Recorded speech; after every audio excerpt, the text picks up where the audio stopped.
Welcome to Boston Channel. Today we'll show you the evolution of medical uniforms.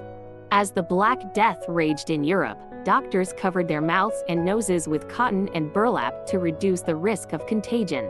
Charles Dellorme invented the beak-shaped medical gown, a wide-brimmed hat, wet leather gloves, a beak mask, goggles, and a waterproof gown. He was known as Dr. Schnabel. Early 19th century was senior white long-sleeved shirts and dark aprons.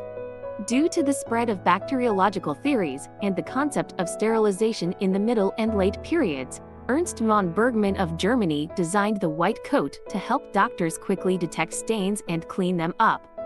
Eye strain due to doctors operating under shadowless lights for long periods of time later, New York doctors proposed the use of blue and green medical uniforms.